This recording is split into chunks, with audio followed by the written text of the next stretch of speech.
जालना नांदेड़ समृद्धि महामार्ग परियोजना के अंतर्गत किसानों की जमीन अधिग्रहित किए जाने को लेकर किसानों में गहरा आक्रोश है।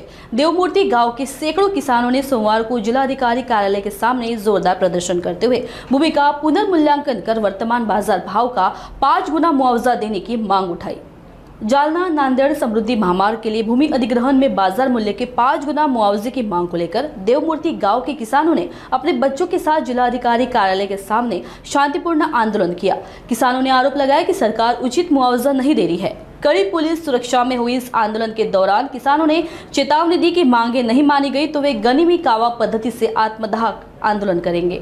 आज काय झालं, 25 दिवसानंतर आम्ही बघितलं की काही प्रमाणात एसडीएम सुनावण्या आल्या, थोड्याफार प्रमाणात त्यांनी प्रतिसाद दिलाय। पण आमची मुख्य मागणी आहे जमीन मूल्यांकनाची। जिथं 2 कोटी पाहिजे तिथं 25 लाख, जिथं 25 लाख पाहिजे तिथं 5-7 लाख, हे बिलकुल कदापि मान्य नाही। आम्हाला चालढकल दिसू लागली, म्हणून आज शेवटचा पर्याय म्हणून आम्ही आज निवेदन द्यायला आलो। महिला भगिनी, माता पिता, लहान लेकरं बाळ सगळे घेऊन आलो। आज आम्ही निवेदन दिले, ते निवेदनही तुम्हाला आम्ही देणार आहे। आम्ही त्यांना अल्टिमेटम दिलाय, तारीख वार याच्यामुळे दिला नाही की आम्ही इथं गनिमी काव्यानं करणार आहेत। आम्ही सांगितलं की मूल्यांकनाचा मुद्दा आम्ही सांगूल त्या पद्धतीनेच झाला पाहिजे। रजिस्ट्र्या ग्राह्य धरल्या पाहिजे, मागचे बाजारभाव ग्राह्य धरले पाहिजे। ते जर नाही झालं आणि येत्या काही दिवसात लवकरात लवकर तोडगा निघाला नाही तर आम्ही काय करणार आहे, ज्या जमिनी तुम्ही आमच्या फुकट भाव घेणार आहे त्याचं दानपत्र कलेक्टरच्या नावाने घेऊन येणार। माझ्याकडे 400 गायी आहे, कोले महाराजाकडे 50 गायी आहे, इतर शेतकऱ्यांकडे जे पशुधन आहे, जे शेती अवजार आहे, ट्रॅक्टर फेक्टर सगळं घेऊन येणार। आम्ही इथं कलेक्टर ऑफिस मध्ये सोडणार आणि इथंच सामूहिक आत्मदान करणार असा इशारा आम्ही दिलाय। कलेक्टरने सांगितलं, पण तरीही पाहतो करतो म्हटलेले, पण तरी शासनाने याची दखल घ्यावी।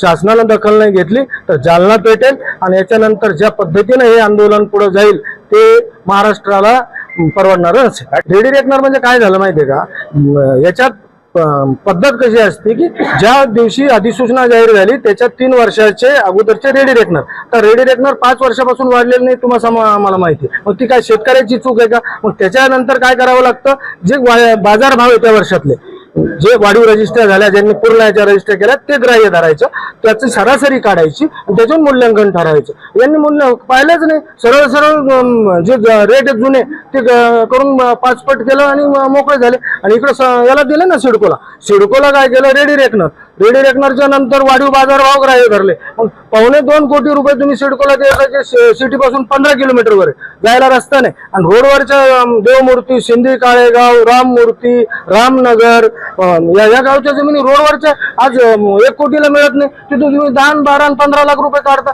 म्हणजे निव्वळ धुळपेक आहे। शासनाचं काय चाललंय ते कळत नाही, यांचं काय चाललंय ते कळत नाही। भाजीपत्ता घ्यायला आपण विचार न करतोय, आम्हाला विचारायला सुद्धा तयार नाही। आमच्या जमिनीला मूल्यांकन दिलेलं नाहीये आणि आमची गोशाळा आहे आणि ती गोशाळा जर ती जमीन गेली तर आम्ही गोशाळा म्हणजे कुठे आम्ही हे करणार। आमची तिथं 32 एकर आहे, पण 11 एकर त्याच्यामध्ये 5 लाख देत आहे आणि आम्ही स्वतः 12 लाख एकरने घेतलेली आहे जमीन। तर आम्हाला कमीत कमी जास्त दिली पाहिजे ना, की त्याच्यामध्ये दुसरे आम्ही गोशाळा करू शकतो। तर आमचे जे सासरे आहेत ते आत्मदहन करणार आहेत, मग आमचे पण जे मालक आहेत ते पण आत्मदहन करणार, मग आम्ही कुठून राहणार? त्यांचं गाय तर राहणारच नाही आणि त्यांचं पालन पोषण कोण करणार आहे? त्याच्यामुळे आम्ही इथं आलेलो आहे मागणी करण्यासाठी। आम्ही म्हणजे आमची इच्छा पूर्ण करा, म्हणजे सगळ्यांची, जितके शेतकरी त्यांचं सगळ्यांसाठी करा।